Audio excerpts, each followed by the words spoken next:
Richie, bullets and broadheads. How's everybody doing today? Well, I got a lot of questions about my AR in a video I showed about, how I built it, why I put on what I put on. So it made me thinking about putting a video together about things to consider when you're buying or building an AR.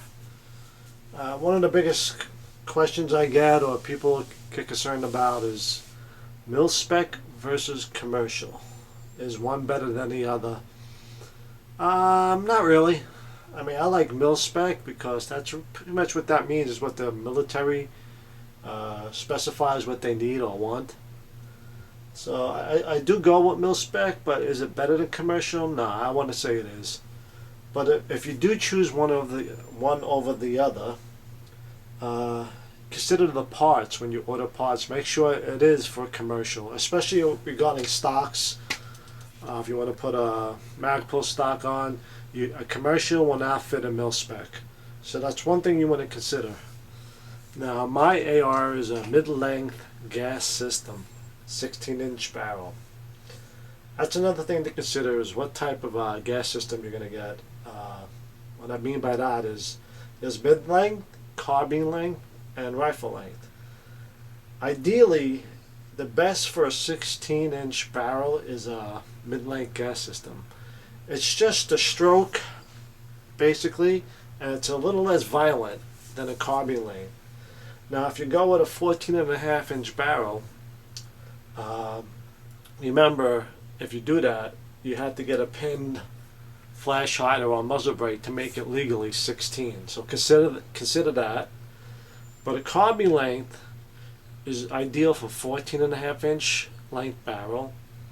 A mid-length is ideal for a 16-inch barrel. And then if you go out to a 20-inch barrels, there are rifle lengths. And those types are really good for competition shooters, 3-gun competition.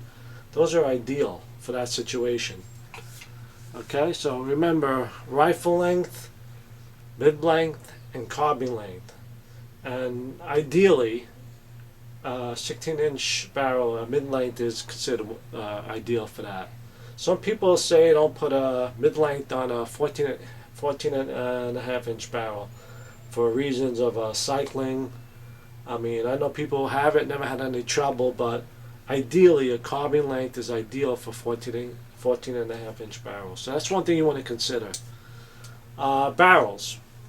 Hammer forged barrel, cold hammer forged barrels, chrome line barrels. Those are all great things to have. Most ARs have them today, and most ARs, you will never ever wear out a barrel in civilian shooting, so they'll last a lifetime. But one thing to consider with barrels is the twist of the barrel. Now, this Daniel Defense is a 1-7 twist. Most complete builds or other companies have a 1-9 twist. And that's the rifling of the barrel. Pretty much standard is 1-9. Is that okay? Sure it is. 1-7 is ideal. What I wanted it for is it's better for heavier bullets, a little bit more accuracy at greater distance. And what happens with a 1-9 twist, if you go with a heavy grain bullet, I'm talking 70 grains of a 223 or 5.56, the bullet can start to tumble at long distance. So that's the reason why you see some with 1-7 twist, 1-8 twist, 1-9 twist. Is a 1-9 twist bad? No, not at all. But a 1-7 is what I have, and I love it. And for my use and what I use it for, I think a 1-7 twist is ideal. If you can get a 1-7 twist without breaking the bank, go ahead and do it. Another thing considers your rail system. And what I mean by that is what type of rail you want to put on your gun. It's really important to think it out before you buy or build, because if you get a sight, a standard sight with a post, and you want to put a free-floating rail on that, sometimes you got to take that post off to do that. And that's a pain in the ass, to be honest with you. I mean, it's a lot of work involved. to put a free float rail on with a carbine length standard handrail. So consider how you want to build it and what you want. Because the front side posts, sometimes to take them off, there are a lot of them are pinned, and it can be a real pain to get them off to put on a free float rail. This standard defense came with this already on, has a gas block, and they make some of the best rails. Now they do make some rails, they're very expensive. They're talking $300-400 that you wouldn't have to do that. But if you're considering putting other rail systems on, make sure you think it out. Because the front post, the side post, if you ever see ARs with the post for a site, they can be a pain to get off to put a free float rail on. And also some people don't like that. Some people just want a flat rail with flip up sides. So think it out before you buy and build, because I know some guys who bought ARs and realized they want to put something on and they can't, or it don't work in the system they want, and they wind up buying parts they don't need and gotta send them back. So think about that. Also questions regarding, should I buy a complete gun or should I build one? It all depends on your use. If you're going to buy a complete stock gun just to take your parts off and build it up yourself, that's fine. It's actually fun. Or you can buy separate parts, like an upper and a different lower. That's a great way to go. That's the way I went, because I really like the skinny rail systems, the light rails, and I wanted this particular rail, and they have it already put together for me. I really didn't have to fuss with buying a rail separately, so I bought a Diamond Defense upper and a Stag Arms lower. And consider all the accessories you want to put on. Think out what type of sights you want to put on, because it can get a lot involved with money, and some systems work better with others. So think it out. Before you buy or build your AR, think what you want to do with it, how you want to use it, what system you want on it, and it's going to save you money in the long run. Now also, if you're going to buy AR, consider some tools to get, like this AR wrench. There's tools to take off the standard handrails. Makes it a lot easier. You're going to need some tools if you're going to start building or messing around with your AR. And check for the legal issues in your state. Now, being from New Jersey, there's a lot of things I had to consider when buying or building this AR. So make sure before you go ahead and order something that it is legal in your state, and you won't have any hassles or problems. So if you have any questions regarding ARs, I'm going to do a video on stripping, cleaning the bolt carrier group. You can also buy separate bolt carrier groups. You can buy an upper from like Bravo Company and a Daniel Defense bolt carrier group, or vice versa. They all work together.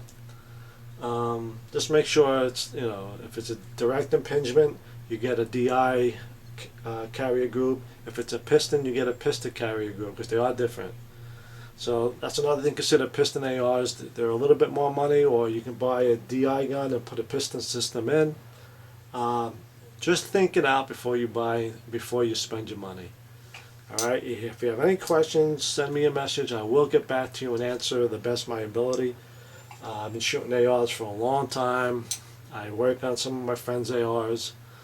When they get a gun and they want something done to it, like a free float rail put on. If they have trouble with their bullet systems, usually it's the rings are going bad or something like that. Simple stuff, but some people don't know, and I'm always here to lend a hand. That's what friends are for, right? So special shout out today to R&D Dog. Thank you for your help. I'm going to do a special video for all my friends on YouTube. Brandon, another gun channel. Really, thank you for everything you guys do for my channel. I'm going to start doing a couple more videos. I got work in the works regarding my gun shop, my local archery shop. I'm going to try to get my video camera in there, take you on tours of gun shops in New Jersey, archery shops I go to. So I got a lot of things in the works. again, thank you to everybody who subscribes to my channel. I do this because I just have a passion for what I enjoy, guns and bows and hunting. I just want to share it, and I'm meeting some really, really nice people out there. And that's why I joined, you know, really just to share my passion with other guys and make good friends, and it's happening. And I'm really happy about that. So, again, any questions regarding the AR, if you have anything you're not sure of how to do it, I will get back to you. I answer everybody who comments or sends me a message. So, an AR, get them. A lot of people are concerned right now with what's going on in politics. You know, are they going to ban ARs and do this and do that? I don't see that happening, but they can make it a little bit harder for you to get one, especially through the mails. If you're going to order uppers or through the mail system and through Cheaper Than Dirt or Midway USA, whoever you're going to order from, that might get a little bit more difficult. I don't see it all-out ban happening, but you never know. So I think AR sales are going to pick up, especially AKs. And just if you have one, great. If you need any ideas of what to do to it, how to do it, let me know. If you don't have one, get one. They're just a blast to shoot. Ammo's not that expensive for these. They're easy to work on, and they are just plain out fun. So I hope this helps some people who's about thinking about buying an AR, or should I build one? Oh, when you buy a complete lower, stay away from trigger kits, because they are good for competition, some of their trigger kits, but if you're going to use it for tactical drills and, you know, self-defense, you know, shitist, fan weapon, I have seen trigger kits fail more and more. That's the biggest failure I see on ARs. When I do some tactical drills with some friends, and we go to a couple of classes a year, I do some gunner runs, and the most common failure is, believe it or not, a trigger kit.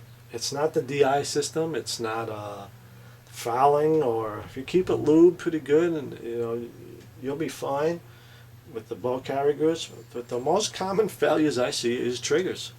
Because people put in these trigger kits in there, yeah, it's a nice trigger, but when it don't work, your gun don't work. So if you stay with, there's nothing wrong with a stock mil-spec trigger. I mean, they work perfect and fine. Alright, so another video, I'm going to start working on the intro, working on the logo, and in the future I like to have t-shirts, I like to do a lot of things, and so this thing's starting to really, you know, happen a little bit faster now, thanks to my friends on YouTube. Again, ARs, if you have any questions, send me a message. If you don't have one, buy one.